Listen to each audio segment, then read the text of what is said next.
Before you dive into the story, let me ask you one question.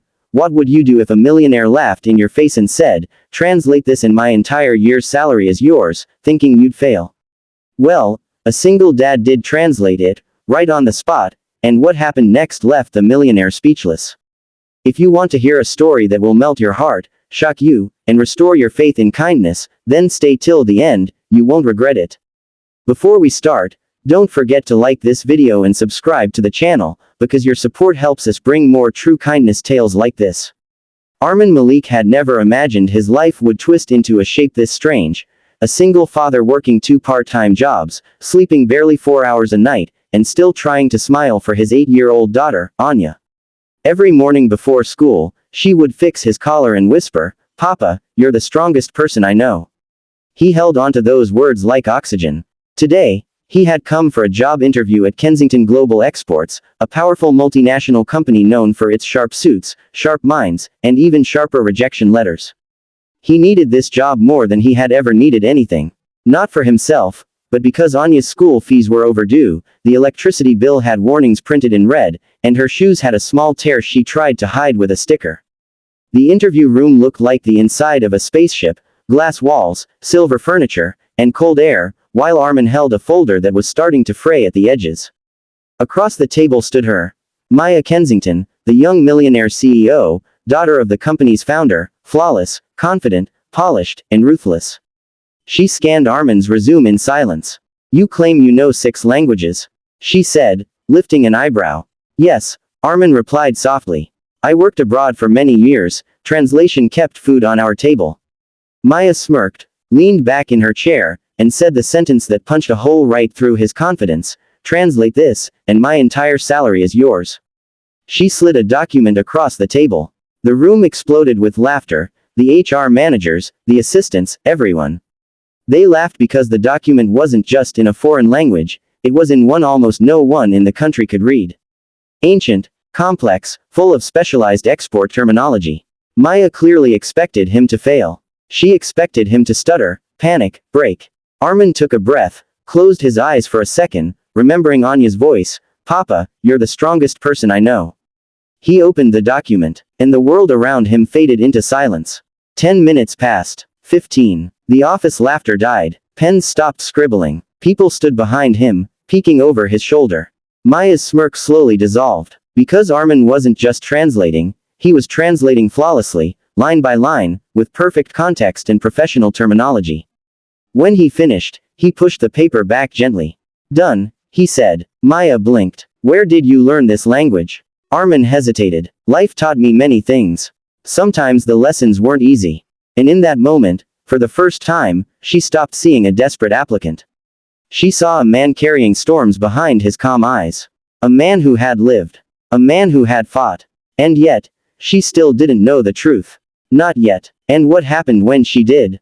That's where the real shock begins. Silence filled the meeting room. No one dared breathe. Maya Kensington, who never looked uncertain, stared at Armin like she was seeing a ghost. "This is impossible," she whispered. "Only 8 people in the region speak this dialect." Armin gave a polite smile. "Then I suppose I'm the 9th.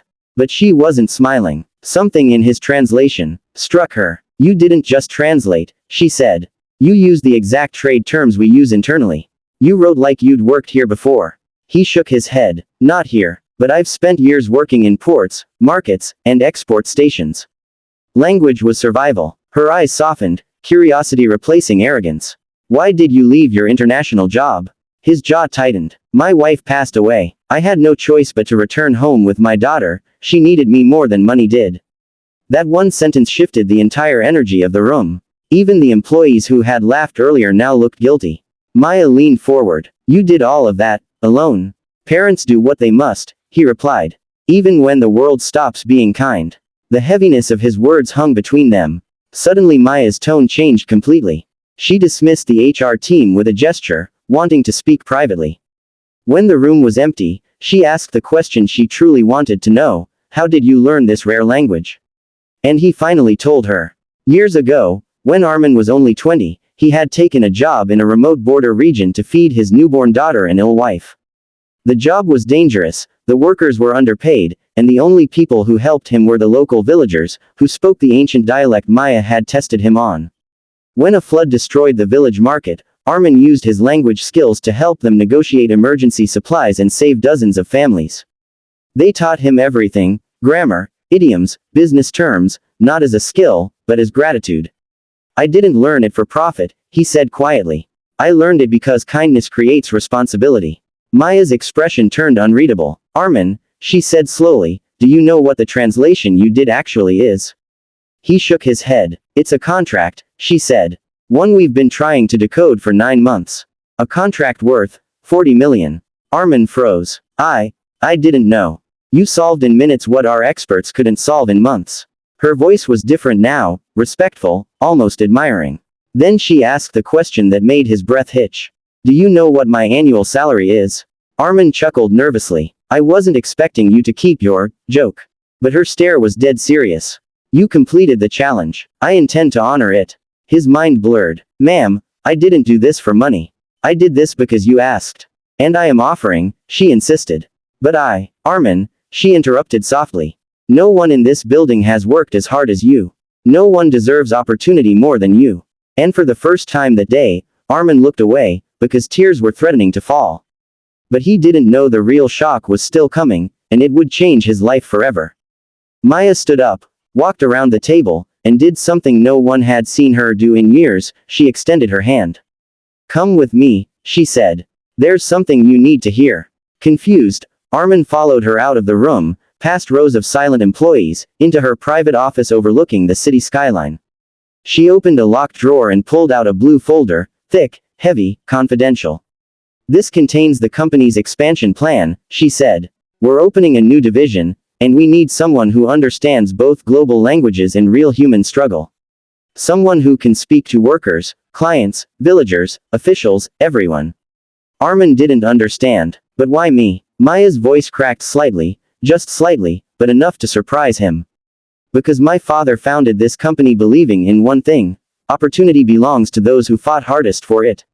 And today, I saw someone who fought harder than anyone I've ever met. He swallowed hard. Ma'am, don't call me ma'am, she said with a faint smile. Call me Maya. He nodded slowly. Then she said the words that turned his life upside down. Armin, I want you to lead the new international liaison department. The position pays exactly what I promised. He blinked. Your annual salary? Yes. His legs nearly gave out. Maya, that's impossible. I don't deserve that. She stepped closer, her voice firm but warm. You do deserve it. You're not just translating languages, you're translating lives. You've lived what our employees only read in reports. You've walked roads they've never imagined. And you solved a contract worth more than this entire building. Then she added one last sentence, one that would stay with him forever. Let me be the one who helps your daughter, the way you once helped strangers in a village far from home. At that, Armin finally broke. A tear slipped down his cheek. Thank you, he whispered. For seeing me. No, Maya said gently. Thank you, for reminding me what real strength looks like. Hours later, Armin walked out of the building not as a rejected applicant, but as the new head of a major division, earning a salary he had only heard about in stories. He called Anya. Papa got the job, he said, trying not to cry. Her excited voice nearly burst his heart.